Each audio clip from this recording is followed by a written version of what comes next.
history of modern India.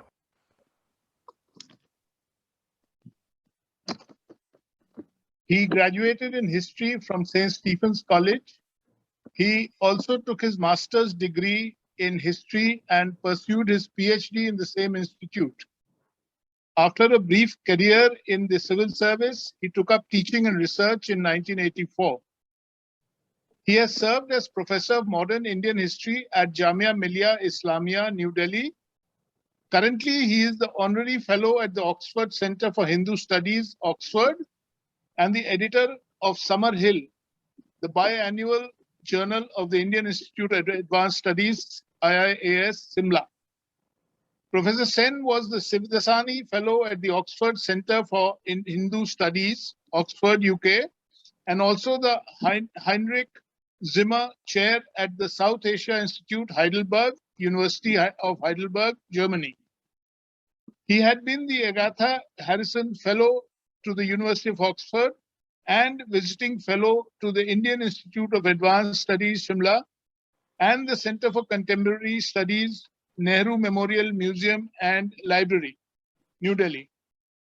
During 2007-8, Professor Sen was the Tagore Professor at Vishwabharati Shantiniketan. Over to you, Professor Sen. Thank you, Mr. Kapoor, for those very kind and encouraging words. Let me begin by observing that contrary to common perceptions, popular perceptions, I wish to speak on Rammohun Roy and religion, not Ramon so much as a social reformer, which we've all learned about in schools and colleges, but as a religious reformer, as a religious figure, I think for two reasons, basically.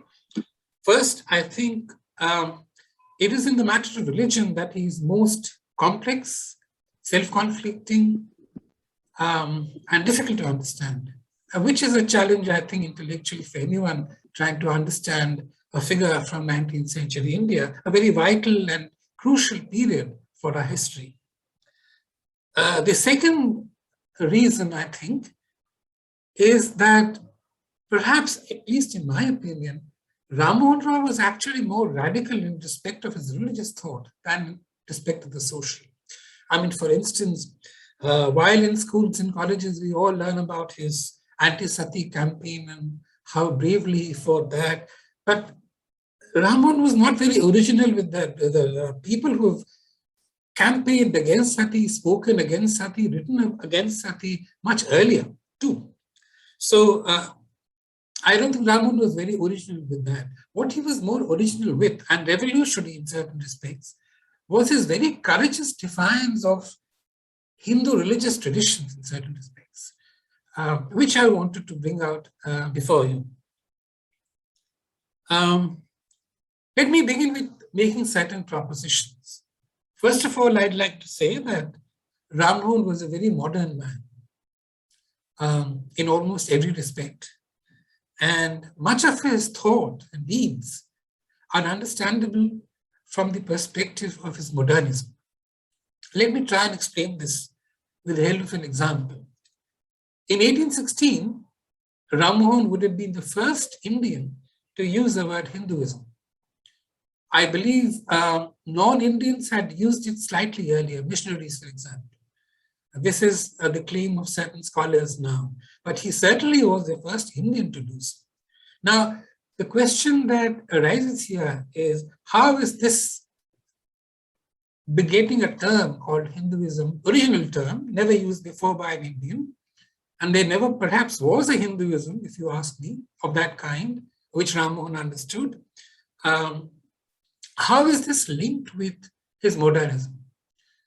I can think and talk about three reasons, three connected reasons, why there ought to be a connection between his modernism and the use of the term Hinduism in respect of his religion.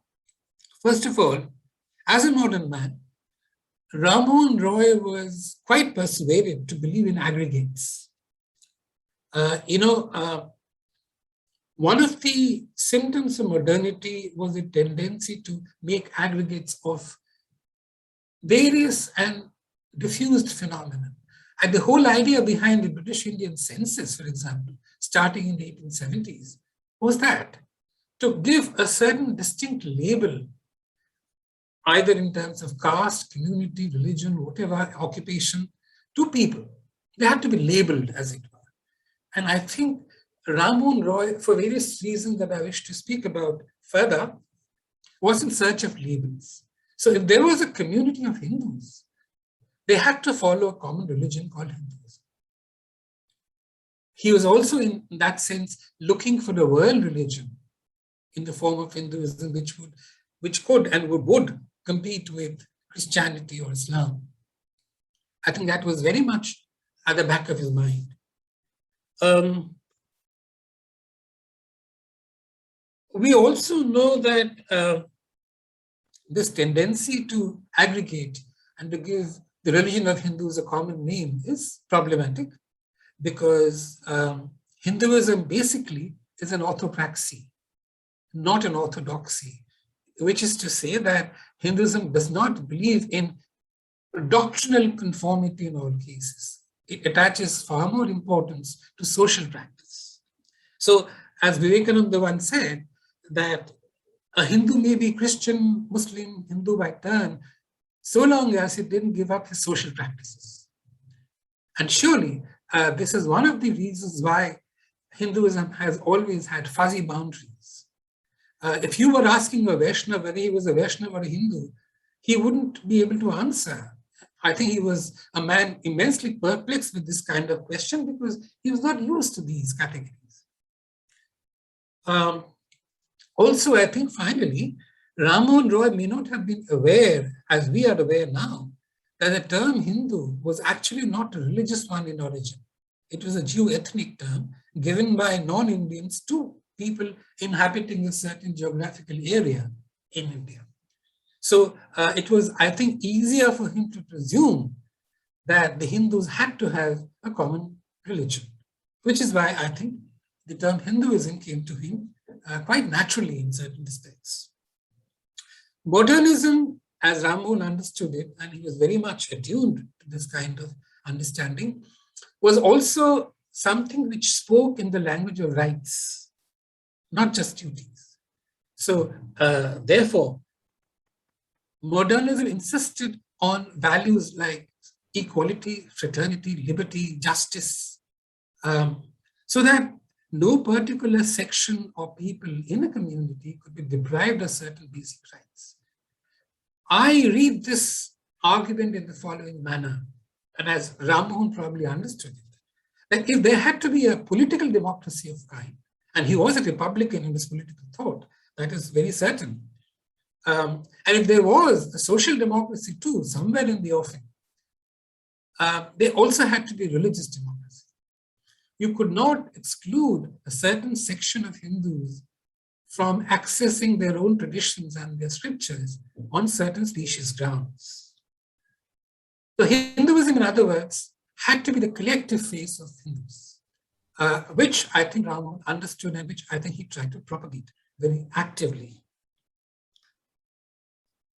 From this, I go on to my third argument, which is this, that if there was one religion for the Hindus, there was an advantage of pinning that on monotheism rather than polytheism, for the simple reason, and I think Ramon was wise enough and calculating enough, pragmatic enough to realize the connection, that if the Hindus worshipped a common God, they were also likely to be more united in their social and political existence. So a common God, in other words, leads to unity in even secular matters. Religion connects with secular issues in terms of monotheism connecting with a united stand on certain vital social and political issues. Ramon was consistently heard to say that idolatry and polytheism, the worship of multiple gods and goddesses, I quote him here, would destroy the very fabric and texture of Hindu society. Now, this was questioned later on, and I'll come to that a little later. But his belief was that unless religion was founded on a monotheistic spirit and had done away with the multiple worship of gods, it could not stand on a reformist basis. So Hinduism, the term Hinduism helped him in certain practical ways. Please also note, and I think this can be borne out by his writings, immense as they were, that Ramon did not really work in terms of categories of the secular and the religious. Those were not the interpretative categories for him. The interpretative categories for him was good religion versus bad religion. I don't think there is very much secular, if you ask me, frankly. There was very much secular in the entire stream of 19th century Indian thought. Somewhere or the other, it was intertwined with a deep religious sensibility. I can think of only two figures who were professedly either agnostics or atheists and who were a part of the Bengal Renaissance or the Indian Renaissance as it's called. These were Akshay Kumar Datto and Vidyasagar. They were avowedly against any interest in Brahmanism, Hinduism, and so on and so forth. But that's a different story. I need not go into that. The upshot of the arguments that are presented before you is the following: that modernity, therefore, at least in the Indian context, had to be founded on a religious reformation. This was vital because unless religion was reformed, even civic life could not be reformed. For Rammohun, religion was the basis of new Indian self-understanding, the fulcrum on which modernity would revolve ultimately. My second point, and I just finished the first, my second point here is important. I think Ramon was the first Indian in modern times, colonial times, to comment not just on religion, but also about religion. Some people after him also did that, but I think he was the very first. What did I mean by this? Ramon was also simultaneously, I think, a religious thinker, but also a theorist of religion. I'll try and explain what I meant by that. He understood religion not as something detached from other things, but as an appendage to many other things which were vital to everyday human life. My third point, with Rammohun, the grounds of debate around religion change vitally, I think. The controversy now by Rammohun's time is not whether God was a creator or a constructor. Was there material out of which God constructed the world, or did he create it out of nothing? These were very important scholastic debates, both in Western Christianity and Indian Hinduism. But these are not questions which Rammohun is bothered about.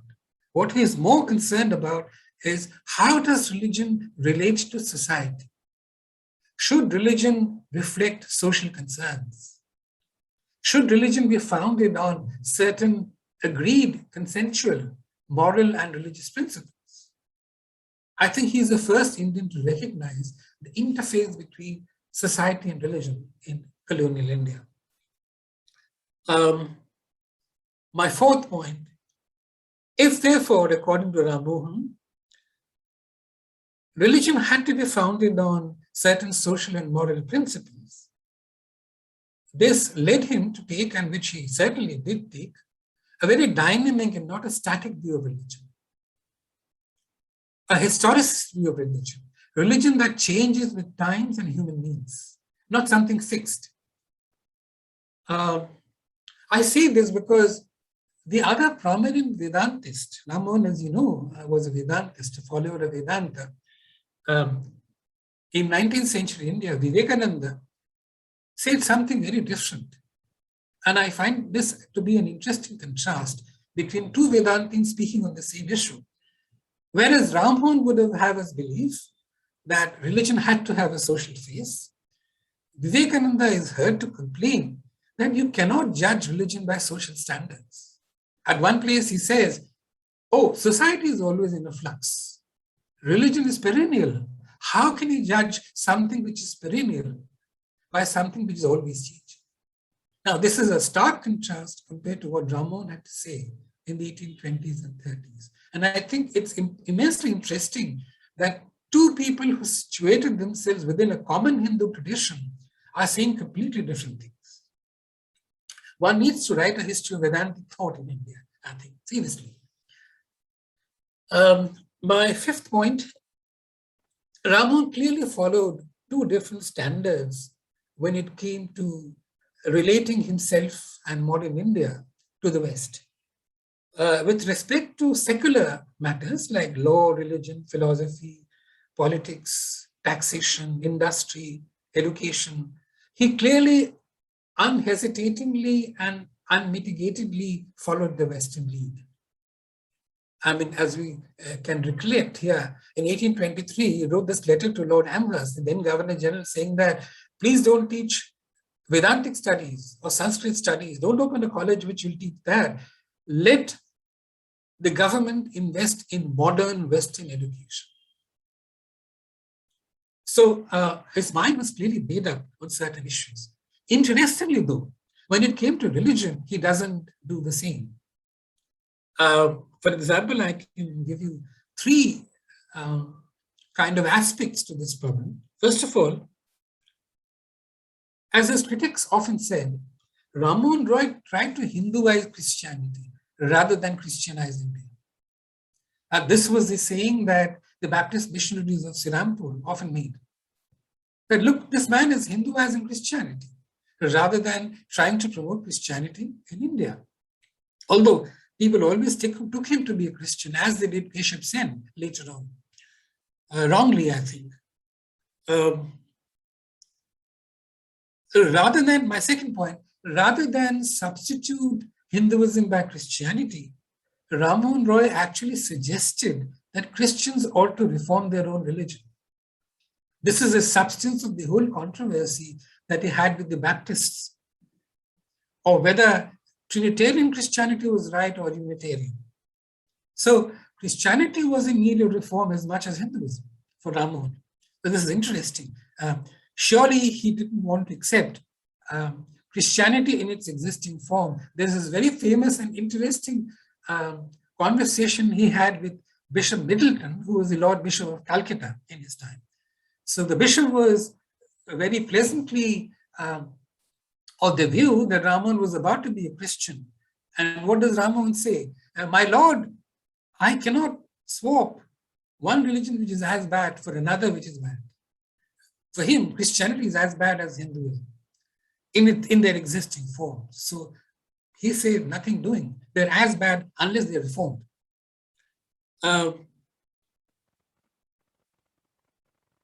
It is also important, I think, that Rammohun ultimately, and this is very clearly borne out in his writings, Rammohun considered Hinduism to be a better spiritual system compared to Christianity.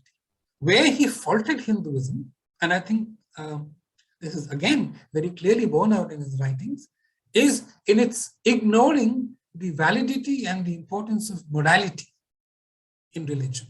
I'll come to that a little later, but this is important as far as Ramon was concerned. From these points that I've just made, two important arguments followed, and I think they occurred again and again in the course of time in 19th century India, following Rammohun. First of all, the argument, which really turned out to be a joke later on, that while India could very well learn material sciences and the keys to material success from the West had to learn spirituality from India. This is an argument that almost every Hindu thinker of the 19th century replicates. And I think it began with Ramon, because he clearly said that, look, we are prepared to learn technology and science and modern education and modern ways of rational ways of thinking from you. But as far as religion is concerned, you have nothing to teach us. Rather, we should be teaching you, because you're so absorbed in materialism that you've forgotten everything about God and spirituality. So this is an argument, I think, which Ramon very clearly made, directly or indirectly. It was taken up in a big way by later day thinkers. The second argument, which surfaces again and again, particularly in the Brahma Samaj, and I'm immensely interested in the history of the Brahma Samaj and Brahma Dharma, which is this, that rather than say like the Hindus, that morality and moral behavior is just a cleansing agent. You know, the word used in Hinduism is chitta shuddhi. You purify your conscience and your mind by following a moral principle. That is all there is to it. In other words, what the Hindus would have said, and they continue saying this, that morality is only a step to religion. It cannot replace religion. It leads to religion. So if you're a good man morally, you're likely to reach spiritual goals. But they were not prepared to say, on the other hand, that religion had to have a strong moral content, which I think Rammohun tried to press home very clearly. Now, let me go to my second section, which is a very brief survey of Rammohun's religious thought, because it is important that we broadly familiarize ourselves with the evolution of his thought between a certain time and his death in 1833. I begin with 1780s, and I've divided the chronology into roughly 4 sections. The first between 1782 and 1804, the second between 1804 and 14, the third between 1814 and 22, and the fourth between 1822 and 30. We know that he died only in 1833, but the period between 1830 and 33 is, in terms of religion production, absolutely non-significant. I don't think he thought very much about religion or wrote about religion in those 3 years, the last 3 years of his life. And his active religious life and thinking probably ends around 1830. Let's take the first aspect, the first section, 1782 to 1804. This is the least known, one of the least known aspects of Ramon's life. We do know, however, that he's supposed to have been a very precocious, rebellious child who disagreed with Hinduism, left home and came back after a certain time, was taken back into the family around 1790-91. Father agreed to have the son back because he either recanted or said something about accepting religion or whatever. We also know that in 1790, Rammohun accepted patrimony, his paternal wealth, on the ground that he agreed to render service to the family deity. That was the condition attached to his inheriting the patrimony. He gave this up only in 1814 when he moved to Calcutta permanently. He handed it over to his nephew. By then, of course, he had radicalized his views about God and religion, and surely by 1814 he could not have carried on the worship of the family deity in terms of his changing thoughts. This is the period where we know he learned a bit about Tantra from a person came from his own village called Hariharanando Kulabudhut. He was the elder brother of Ramchandra Vidyabhagish, who handled the Brahma Samaj for a while in Rammohun's absence.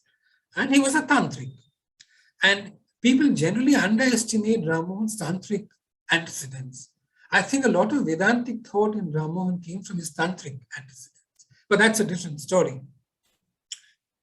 This is the period where he is supposed to have also studied the Vedanta in Kashi around 1790-91. As far as I could make up, he studied this only for one year between 1790 and 91. What is surprising about this is that for a man who studied Vedanta in Kashi, which was a center of orthodox Hindu learning, Ramon knew precious little about the Vedas and Vedanta, in a sense. He was completely ignorant about, and I'll come to that a little later, he was completely ignorant about the distinction between Veda and Vedanta, which is astonishing because Vedanta is very different from Veda. And Vedic literature, contrary to what Ramon would have known, consisted of at least 4 parts: the Samhitas, the Aranyakas, Brahmanas, and the Upanishads. Very funnily and rather erroneously, Ramon always used the word Vedanta in the terms of suggesting Vedas. When he used the word Vedas, he meant Vedanta. But the Veda and Vedanta are very contrary things in one sense. In a sense, Vedanta was a rebellion against Vedic worship and Vedic religion. So there is this confusion that lingers with Ramon. This period ends with the authorship, please underline this authorship, not the publication of Tufat, Ul Mu'aidin, which is translated as A Gift to Monotheists, around 1803-4. And this is being spoken about in many lectures before mine, so I don't want to go into this in detail. This was clearly modeled on a very important existing work called Dabistani Mazahib, which is an inventory of existing religious traditions at the time by a person called Ardistyani.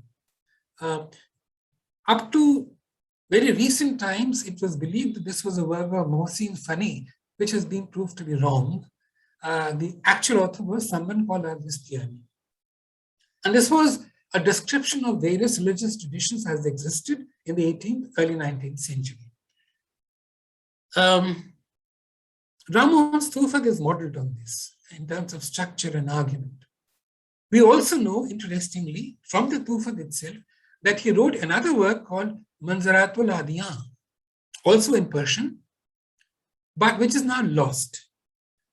No one, I think, has ever seen a copy of the book, but we know it existed because the Zoroastrians objected to it. There is in the British Library a copy of a book called Sawab-i-Jawab in Manzaratul Adiyan, which is a reply probably written by Rammohun or one of his followers defending the Manzaratul Adiyan against critics. So we know that the book existed. Unfortunately, like some of other works by Rammohun, this book has been irretrievably lost to us. What did the Tufat say? Tufat has been valorized and spoken much about by scholars, and rightly, because it's not only the first major work of Rammohun, but it sets the tone, as it were, for much of his thoughts on religion. I think the guiding spirit in the Tufat is rationalism, and it comes from an Islamic sect called the Mutazilites. This is Islamic rationalism, which directly influences and sets Ramon thinking about the issue of religion in a certain light. The Tufat, as we know, is basically a Persian text with an Arabic introduction. And I should have said this a little earlier. In the first phase that we are discussing, Ramon also acquires training in Islamic theology and knowledge of Arabic and Persian. It is said that he went to Patna to study these, which I never understood, because in Calcutta itself, there was a very important institution in existence called the Calcutta Madrasa, which was founded by Warren Hastings. So I don't quite understand the rationale.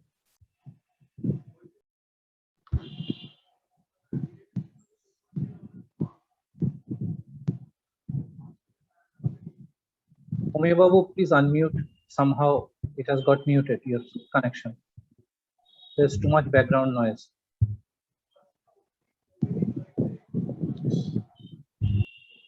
Amiya Babu, please unmute yourself. There's too much background noise. We have muted everybody. I've unmuted myself now. Yeah. Please. Okay. No, I was just making this point about the Calcutta Madrasa. About the Calcutta Madrasa, where Ramon could have easily gone much closer to home. Why did he have to travel to Patna? This is a question which has not been resolved yet. Although it is said Rammohun followed the Mutazilites in a big way, which is very clear, he differed with the Mutazilites in two important respects, which is not sufficiently brought out. I've never heard any of the speakers so far on the Tufat mention this. The Mutazilites did not dispute the authority of the Quran. all that they said is that the Quran is not an eternal work. It is a man-made work. Secondly, they had respect for prophets and saints. Now, neither of these two Rammohun reveals. He did not clearly take the Quran to be an authoritative work in its own way, nor did he respect prophets and saints. In fact, in his writings on Hinduism, he is vitriolic in his attacks on gurus, pandits, and scholars, and so on. But I'll come to that later. Interestingly, Rammohun's thoughts on this question begins to resemble the European deists of the 18th century. And let me here very briefly talk about what European deism believed. It believed that a creator God, a designer God as it were, created the world and then left the world to man's care. I think this is an important issue to recognize because the whole philosophy of reform and reformism is embedded in this question. That it was not really God who was responsible for bettering or improving the world, it was man. And I think Rammohun was very clearly enthused by this idea. This whole world of reformism in Rammohun, I think, springs from this fact. I can clinch this argument by referring to an English deist called William Paley. Now, Paley made a very important and interesting illustration. He said, look, once the watchmaker makes the watch, he forgets about the watch. It's up to the person who wears the watch to maintain and to see to it that the watch is maintained well. The watchmaker has no role to play. So God, once having created the world, detached himself from it and left the world to man's care. I think this is very clearly manifest in Rammohun's belief and his whole world of reformism. Interestingly, Ramon forbade his followers not to publish the Tufat. Again, something which has not been explained by previous speakers on this platform. Why did he forbid them? The Tufat was published with the translation only in the 1880s, almost 50 years after Ramon died. So why did Ramon forbade his followers not to publish it in his lifetime? Did he outgrow the ideas of Tufat? Did he have some reservations on them? I don't know. I mean, I am not a scholar of either Persian or Arabic or Islamic theology to be able to answer this question, but it's a question worth asking. Ramon was otherwise a prolific translator of his own works, either from Bengali to English or from Sanskrit to Bengali or whatever. But he never even thought about publishing, leave alone translating the Tufat himself. Nor did he want others to do it for him. Okay. The next phase, 1804 to 14, is equally sketchy, but two important developments I wish to allude to. The fact that in this period, I think Ramon is making fairly frequent trips to Calcutta in connection with his official work. As you know, he served the East India Company in the capacity of a diwan or a private secretary to European officials. He was also a moneylender, by the way. I don't know if people know this sufficiently. Very unusual profession for a Brahmin, but he did make profits through money lending. The important point about his travels to Calcutta is that here he accomplished three things. First, he familiarized himself with the Fort William College, which was founded in 1800, and which was the biggest repository, or at least due to be the biggest repository of books and manuscripts in entire British India for quite some time. Secondly, he met scholars, both Hindu and Muslim, attached to Fort William College, which would have guided him and helped him immensely in his evolution as a religious thinker. Even at this stage, Ramon knew Islam so well that the Maulavis and Ulamas of Fort William College called him Zabardast Maulavi, which is saying something for a man who was a Hindu, basically. Finally, the Tufat said something extraordinary. And I think the reason why Ramon did not probably publish it or want to publish it lies here. The Tufat clearly, categorically says that all religions are marked by falsehood. this is more a negative statement than a positive statement. And I suspect that later in his life, Ramon wished to convert from a negative view of things to a more positive, more affirmative view. I mean, this is the fact that Ramon says in Tufat that all religions have falsehood in them is comparable to this very Upanishadic, well-known Upanishadic idiom, neti neti. This is not Brahman, this is not Brahman. But so what is Brahman? Nobody says it. I think this is an interesting point that we need to consider and reflect upon more carefully. In 1814, and which is the third phase, Ramon settles down in Calcutta and he lives there until 1830, by when he is preparing to go to England, travel to England.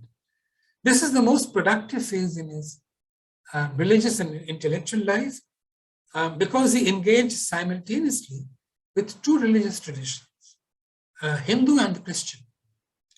He writes commentaries both in English and Bangla on the Vedanta Sutra or the Brahma Sutra, which is a very key text in the Hindu scripture.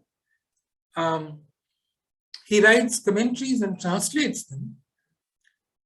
5 Upanishads. Importantly, some of these Upanishads are even translated into English, which would have been unthinkable before British India.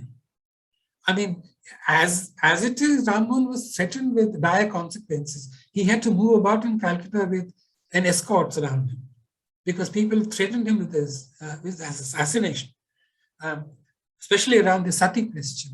But his religious views here are no less controversial. Imagine translating an esoteric text, the Upanishads or the Brahma Sutra, which was all in Sanskrit, hitherto in Sanskrit, and shut to all but Brahmins. This being translated into not only Indian vernaculars like Bangla, but also a non-Indian language like English. Very astonishing, I think, and very courageous, which is why I think I said in the first place that Rammohun's religious life is perhaps more radical than his social. This is the period of the Atmiya Sabha evolving, 1815. And in 1820, the Precepts of Jesus, Guide to Peace and Happiness, his first take on Unitarian Christianity vis-a-vis the Baptist missionaries, followed by 3 appeals to the Christian public. So there are 4 tracts of pamphlets in all about Christianity that Ramon pens in this period. This, interestingly, is also the Sati campaign period, because he publishes 2 successive tracts on Sati in 1818 and 1820. It takes another 9 years for the Sati practice to be abolished, but this is the period when Ramon is writing his tracts. So it's in all a very productive and important period for Ramon. In the succeeding phase, 1822 to 30, Ramon shifts his focus somewhat from religion to more secular matters. You'll find him writing more about civic questions, social questions, property rights for women, trial by jury, the issue of press censorship, running newspapers like Sangbad Kaumadi, Baratul Akbar, and so on, taking an avid interest in European politics. In 1822, I think, if I am not mistaken, he threw a public dinner in Calcutta in honor of the Neapolitan rebellion against the Austrians in Italy. So the man was getting absorbed in global politics. And this is the period where he was involving and implicating himself in questions outside even India. 1828, a landmark year, because he founds the Brahma Sabha, not the Brahma Samaj as it were, but Brahma Sabha, which later turns into Brahma Samaj. And in 1830, the trust deed of the Brahma Samaj, which is the document that guides who a Brahma is and what he should be doing and so on. A very important document. Once he leaves for England, he becomes a a global figure, almost a global figure, because very soon he leaves England for France and he's in touch with American Unitarians. They get to know about Ramon. Ramon had a serious desire to travel to America, but death kind of came in the way. I'm sure that had he survived the illness in 1833, he might have taken a serious bid at the transatlantic voyage, because he was very popular in American press and platform in the 1830s. That ends this section on the survey of Rammon's religious thought. Let me very quickly move on to the distinctive features of Rammon's religious thought. These are summaries of what is really what he was thinking about. First of all, Ramon has this very Lutheran approach to scripture, which is to say that he believes in turning to the scripture in original, not relying on interpretations given by priests and scholars. This is exactly why Luther translates the Latin Bible into German, so that the ordinary people would read. Ramon does exactly the same. His effort to translate the Brahma Sutra and the Upanishads in the common man's language is nothing but the Lutheran move to reveal the structure, to usher in some kind of religious democracy, as I said in the very beginning. And this is again extraordinary. I dare say that Ramon actually learned several languages, including obscure languages like Hebrew and Aramaic and so on, so that he could read and understand the scriptures, the Christian scriptures and Islamic scriptures in the original, rather than rely on scholastic opinion. This was the very modern and scholastic side to Ramon. Back to the originals.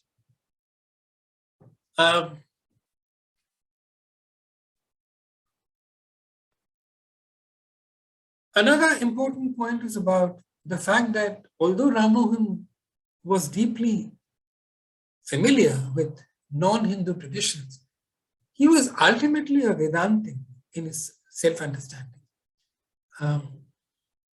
He declared himself to be one, and I think it is reasonable to say that within the religious orbit that he moved in, Vedanta was the key, the cornerstone of his religious thought. What is interesting here is the following. Even at the time Rammohun is into Vedanta, and even after that, Rammohun turns out to be a figure, and please mark my words here, it's important, people don't sufficiently realize this. Rammohun turns out to be a man who knows both Islam and Muslims. I dare say that no Brahmo after him knew both equally well. In fact, his orthodox opponents accused Ramon of simply fraternizing with Muslims, and they found it very objectionable. He was even accused of having a Muslim mistress and having a son by her. I don't know whether it's true or false, but that doesn't matter to me. What matters is even Devendranath Tagore, for all his love of Persian mystical Sufi poetry, did not know Muslims as well as Rammohun did. Rajnaran Basu knew Persian, was familiar sufficiently with Islamic theology and the languages of the Middle East, but again, did not quite know Muslims as well as Rammohun did.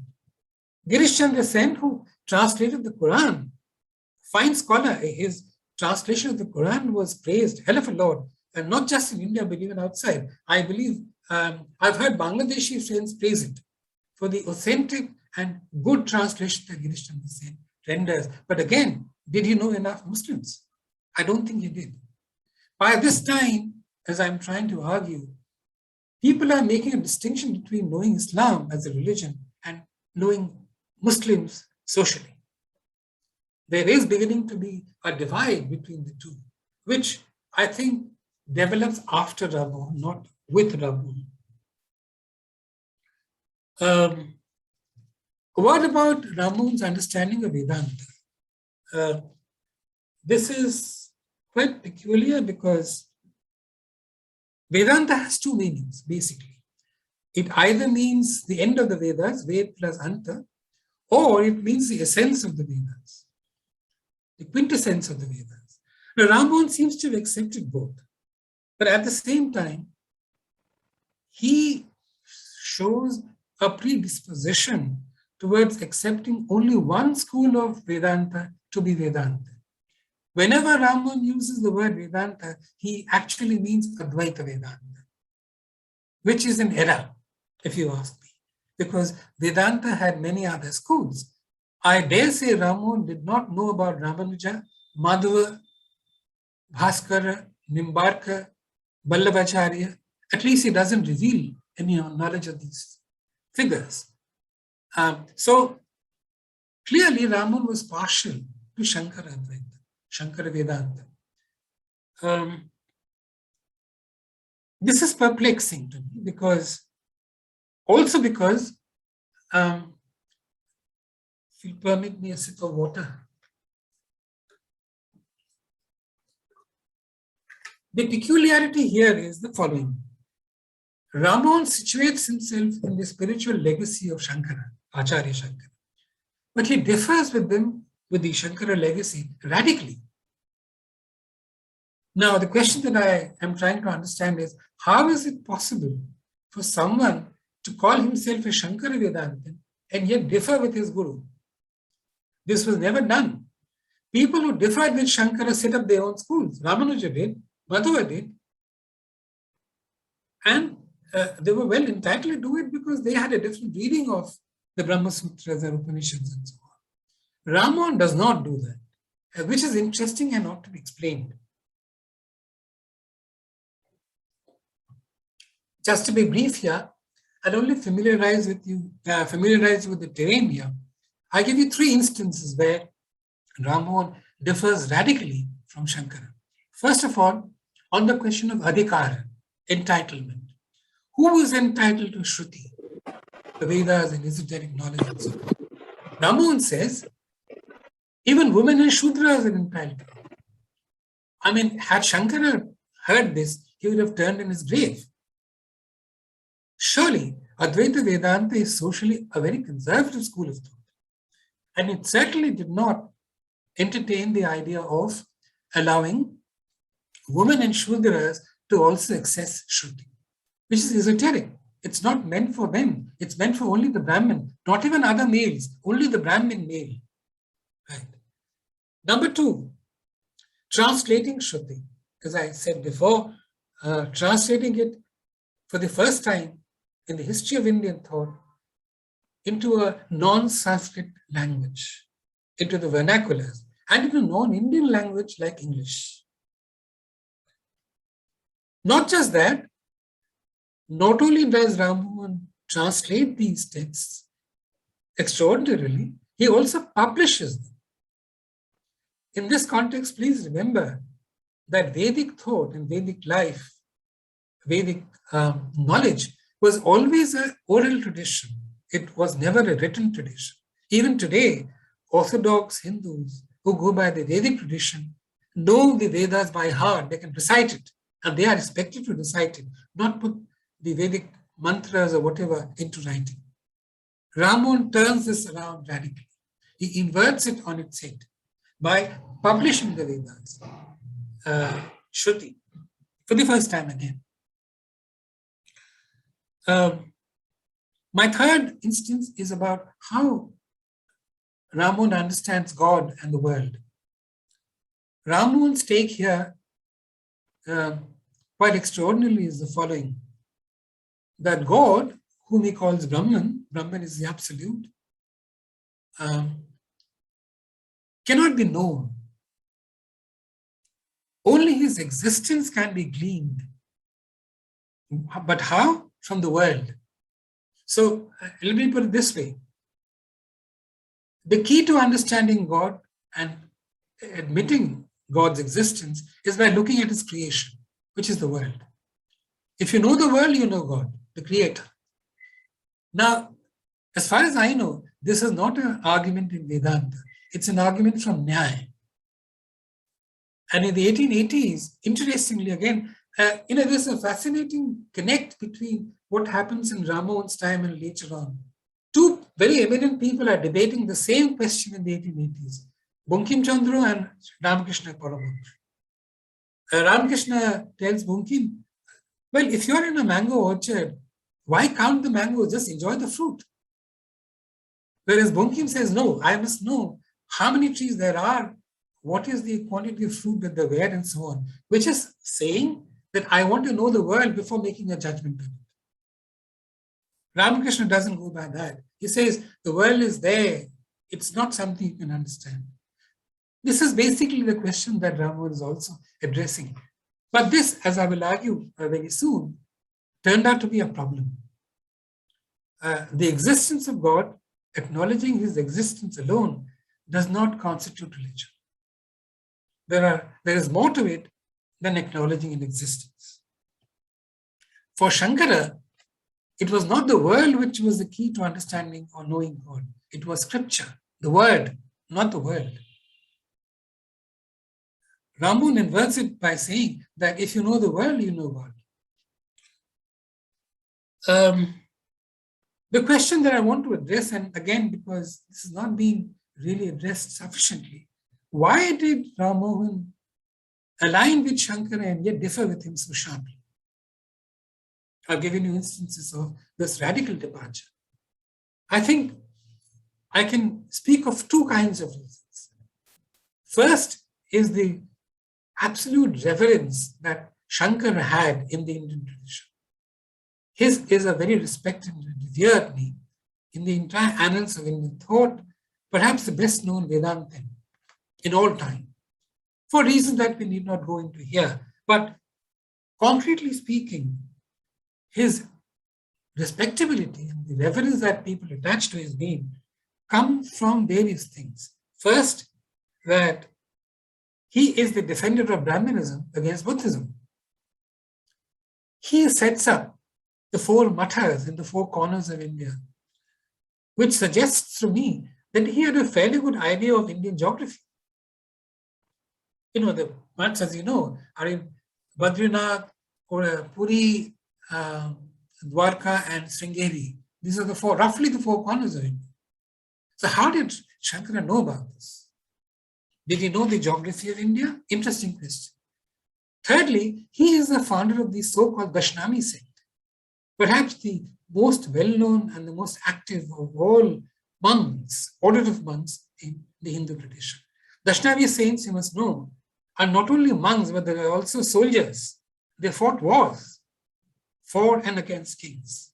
They have their own fascinating history, which we can speak about later.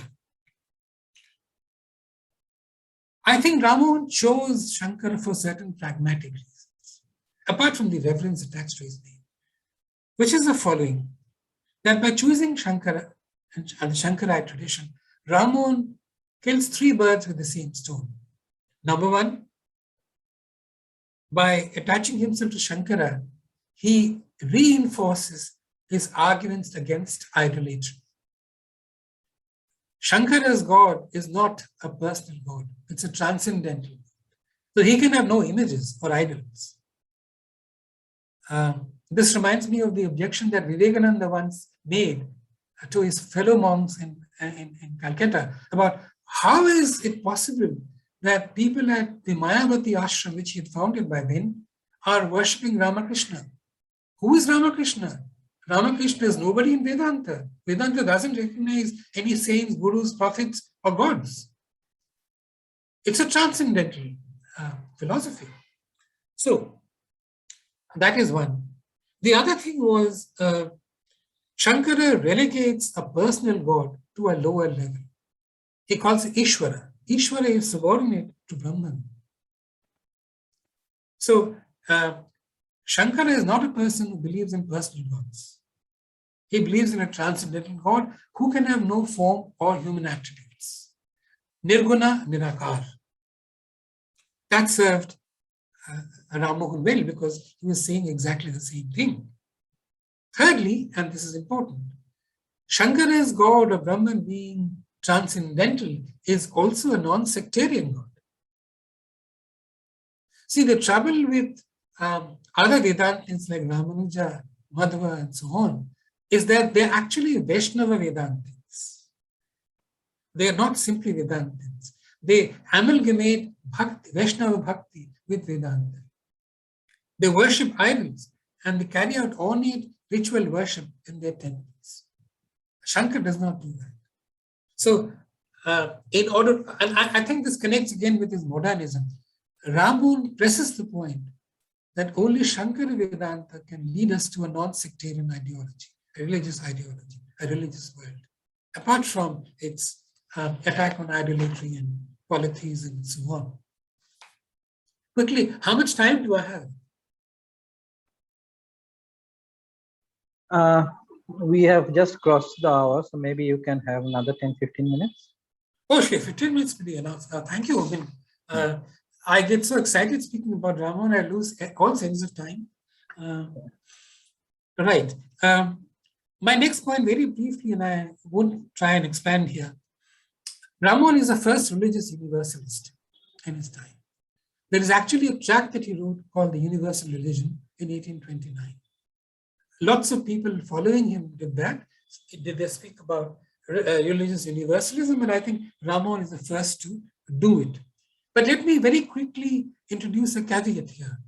Universalism in the Hindu tradition is of three kinds, as I can see them. Number one, a universalism based on subtraction, by which you say that here is a religion, there's a lot of rubbish in it, remove the rubbish and you come to the core of the religion.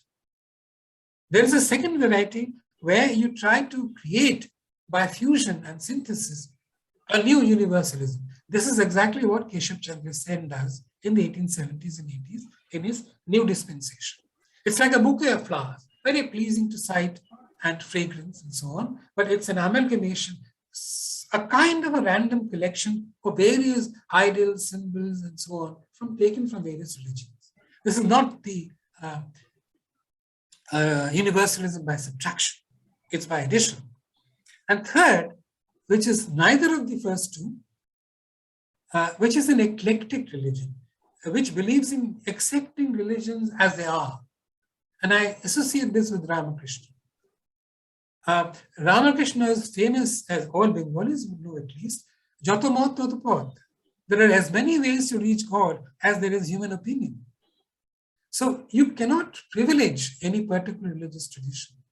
But the more interesting point here, to my mind, is that to Ramakrishna, religions do not have porous boundaries. You cannot mix religions. Take one element from one religion and mix it with another from a different religion. When he was practicing Islam, as some of you might know, he refused to go to the Kali temple, saying that Islamic monotheism or whatever it is incompatible with the Hindu worship of Kali. You can't mix them. So this is the third kind of universalism. Where does Ramon stand? I think he stands with the first, not the other two. He is a person who believes in getting to the core of religion and saying that there is a common religion for all mankind, which we can get once we chip away the non-essentials. Was Rammohun a religious modernist? Was he a religious modernist? Let me answer that question briefly. First of all, and I think this is important, Ramon is a figure who believes in what the Hindus call prabhutti, an activist engagement with the world. I refer to his reformism. This reformism is none else but his commitment to making the world a better place. He goes by prabhutti, not its opposite, which is nivritti, abstinence, detachment, renunciation. Please remember here that Ramon very categorically and clearly said that the sannyasi or the ascetic is not the only person entitled to moksha or liberation.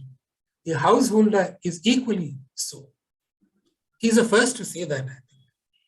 The term that he uses here is brahmanishtu grihastu, which is the pious householder.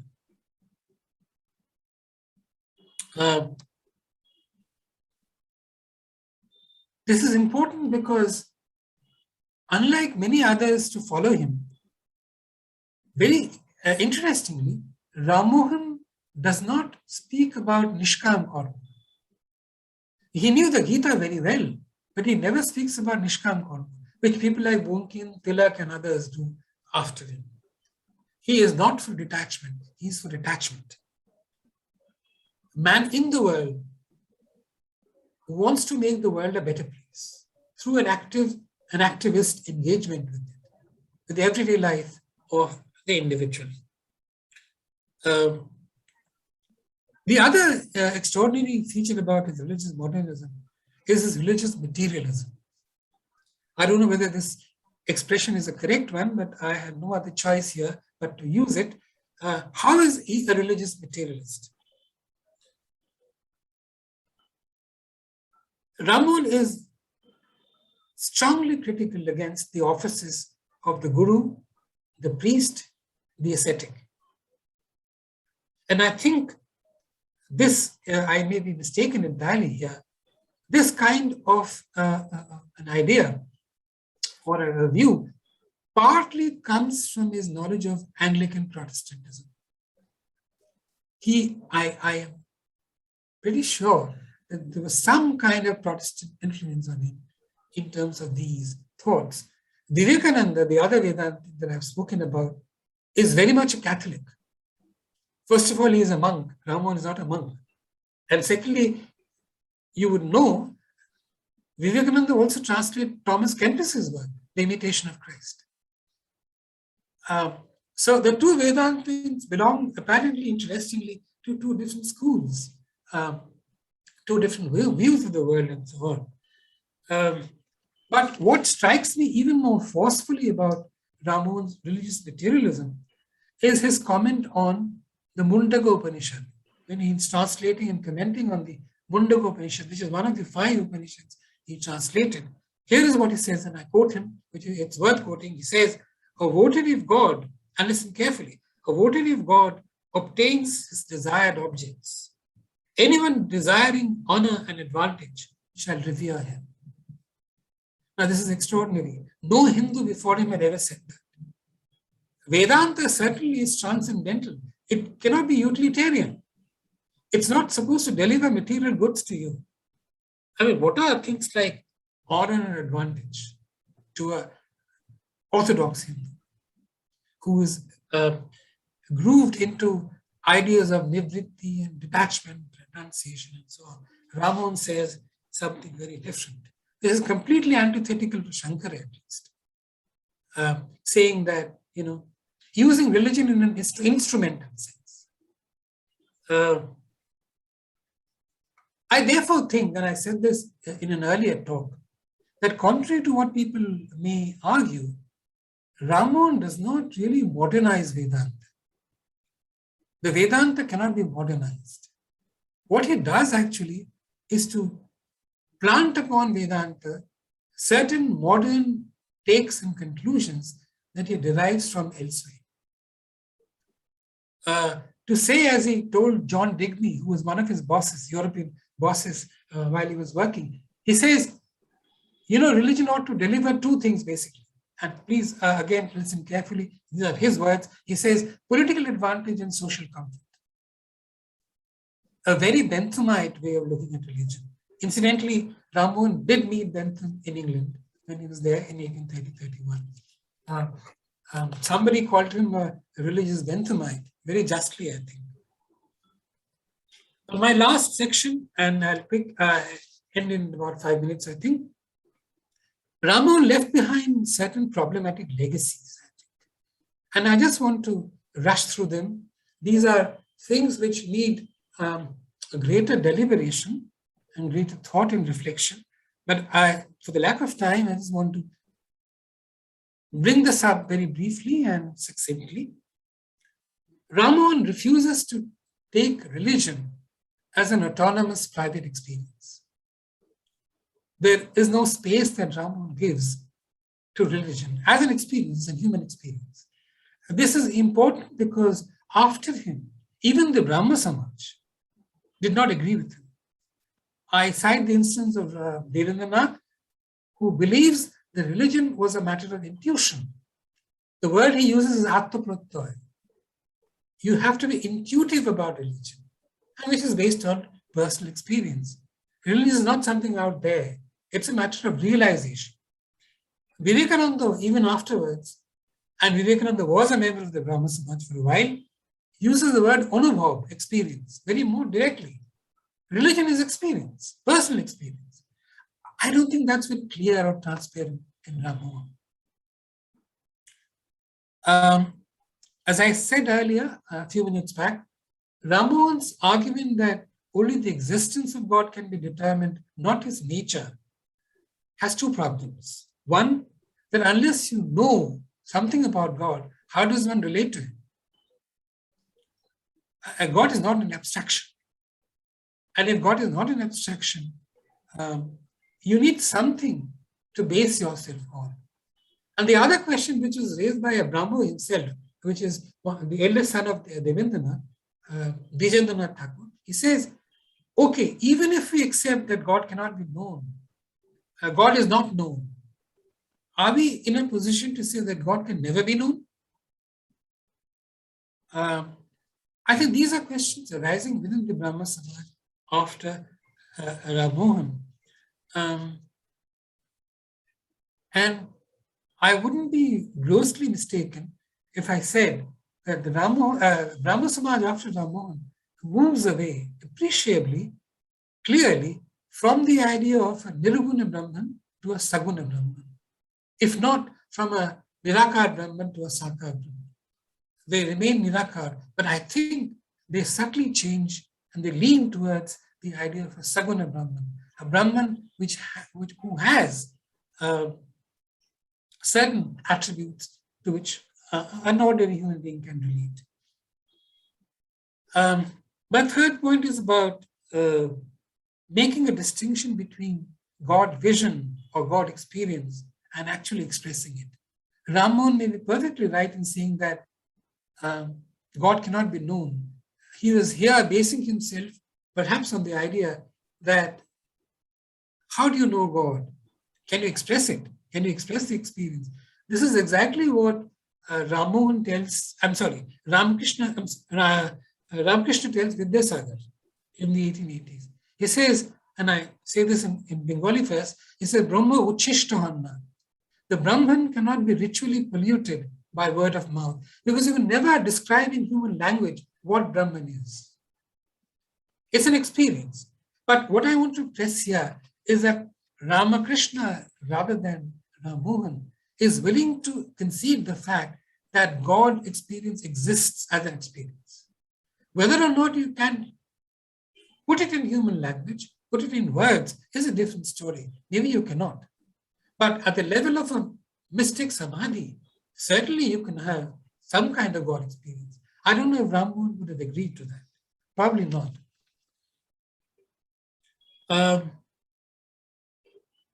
Lastly, I think later day Hindus begin to question the association, and not unreasonably, that Ramon seems to make between monotheism, iconoclasm, rejecting idol worship, and the evolution of a just and progressive society. You will remember Ramon's words that polytheism and idol worship destroy the texture of society, destroy the very fabric of society. Now, interestingly, again, I keep referring to the fellow Vedantin from India or Bengal, more specifically. Vivekananda says something very different. He says, look, if that is really the case, how is it that the Greeks, who worshipped several gods and goddesses, were intellectually more sophisticated than the Jews, who were monotheistic? So monotheism may or may not necessarily lead to a more progressive and justly textured society. There is perhaps more to it than that. And this is the last, this is a question that I need to work myself, but it fascinates me. There is a very interesting connect between what Ramon says about religion and secularism not being actual categories, the categories being good religion and bad religion. This connects somehow and very interestingly with what Gandhi says in the 1930s. And he says, even politics will be incomplete without religion. Unless you have good religion, there cannot be good politics. Politics is also seeking truth in a way, and that cannot be devoid of a religious consciousness. I think Tagore also says this in different words. I think I'll end there and invite questions. Thank you very much for giving me this opportunity. So thank you, Professor Sen. Thank you for your speech. It was really an interesting discourse that you had come up on Rammohun. So may we now ask people who would be willing to ask any questions to kindly unmute themselves and raise their questions.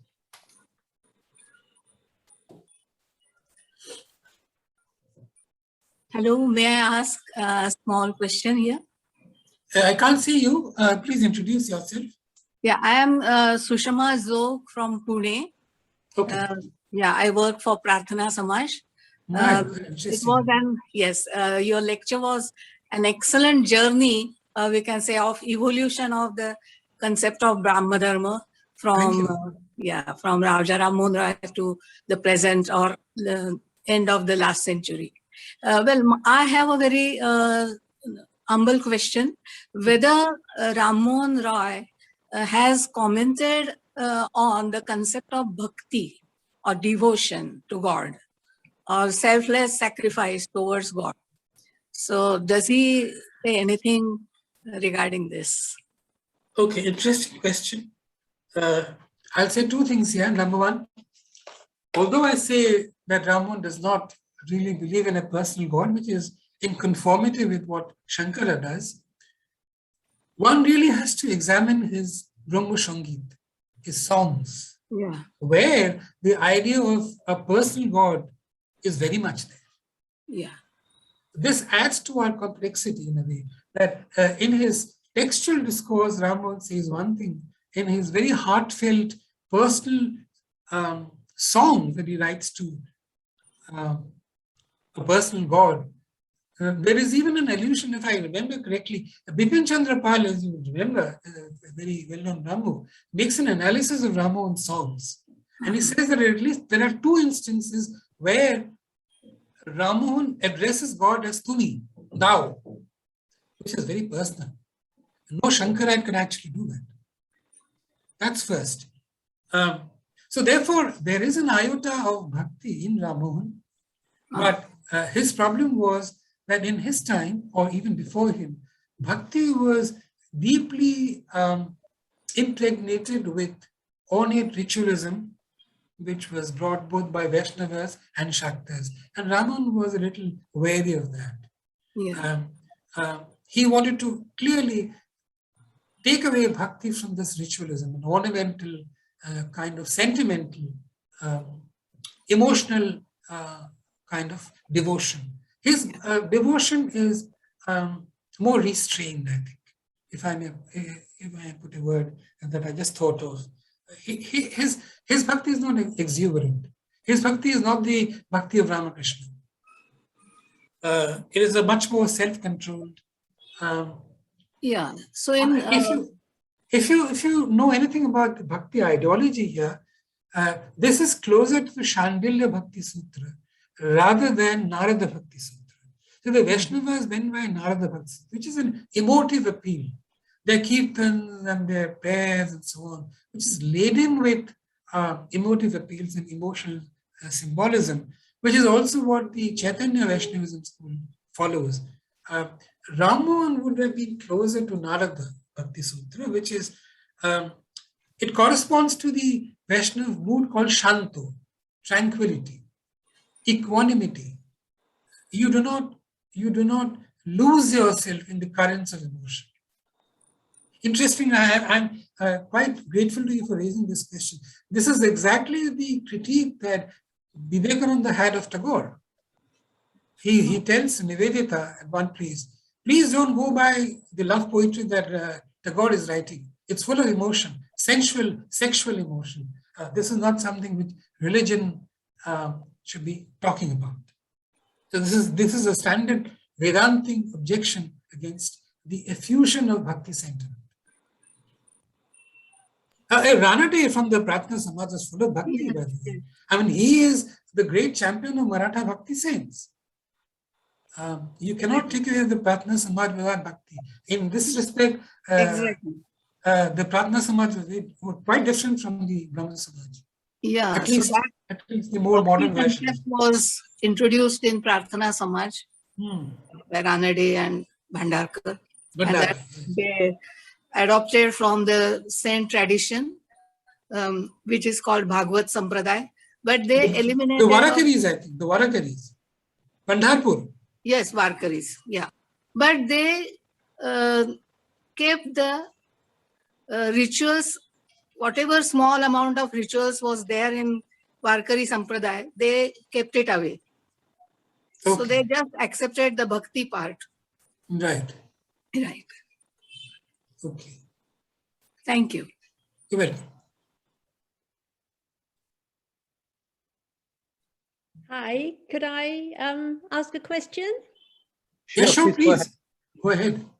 Hi, I thought that I really enjoyed that. It was fascinating. I was taking masses of notes, so I hope you're going to publish this lecture in some form. That's flattering. I don't know if what I said was interesting. Anyway, please go ahead. Yeah, I did a bit of work about the Calcutta Unitarian Committee, which I noticed you didn't mention, but it's quite interesting because it coincides with that period when you suggest he moved from religious to more secular concerns. In other words, it was formed about 1820, 21, if I remember rightly. And then, the Calcutta Unitarian Society is 1821. Yeah, that's right. And then kind of terminated in a slightly different form, more or less coincided with Rammohun forming Brahmo Sabha and Brahmo Samaj. So my question is, I find this organization very interesting because within the organization, there are references to Christian Unitarians and Hindu Unitarians, kind of. There seems to be an attempt to form an organization which could bring together people who held certain common beliefs, which in Christian tradition, Protestant tradition, were called Unitarianism. In the end, it seems to break down, but I'm connecting that up to two things. One was, I was interested to see when you talked about Rammohun's quite deep engagement with Islam and also his personal friendships with Muslims. One thing I noticed about this committee was there doesn't seem to be any attempt to involve Muslims within this group. I'm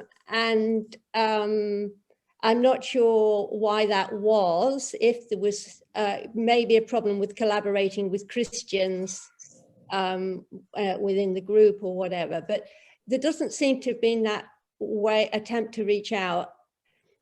And the other thing I was interested in was how you were defining Rammohun's universalism and how that seems to connect into the way in which he was able to collaborate within this committee with Christian Unitarians by focusing on the kind of essential essence behind different religious traditions, but also in this idea of doing good in the world as being the sort of essential thing more than sets of doctrines. This is a bit of a rambling question. I'm not quite sure it's a question, but I'd love you to say a little bit about your take on this Calcutta Unitarian Committee and its significance.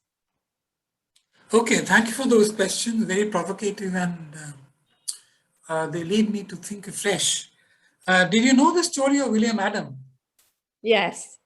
Okay. Now, I was thinking Scotland, and of course William Adam was from Scotland originally and was a Baptist missionary when he went out there to... Yes, but did you also know that the Sirampur Baptists, after he joined Rammohun in forming the Calcutta Unitarian Society, called him the second fallen Adam?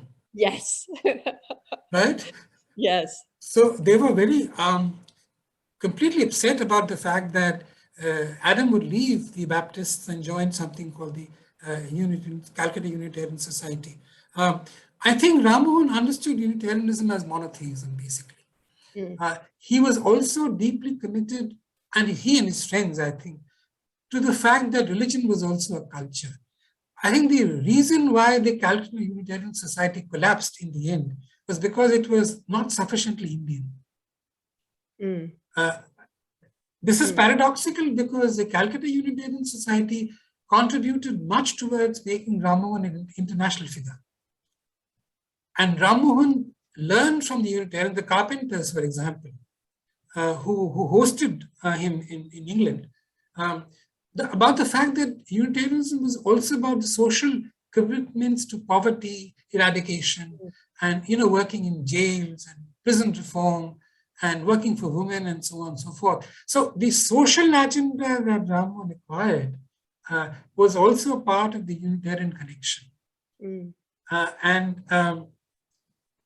Had Ramon been alive a little later, I think Ramon took the proletariat to be women, not laborers, because they were really known factory laborers in the 1820s and 30s.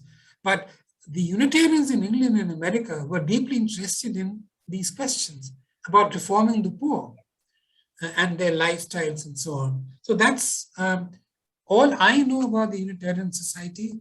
I don't know very much. I haven't researched this aspect. About the Muslims, although he forbade the publication of or even translation of the Tufat, Ramon was sufficiently knowledgeable about Islam even on the eve of his departure from England, because in Delhi he met Sir Syed Ahmed Khan, and Sir Syed Ahmed Khan recalls that even at the time Ramon was very thoroughly proficient in Islam. So he hadn't given up Islam, as it were, but it is also true that he never wrote anything on Islam again after 1804. This is something which we need to understand. I don't know whether he outgrew it or whether his attention was diverted to other questions and so on.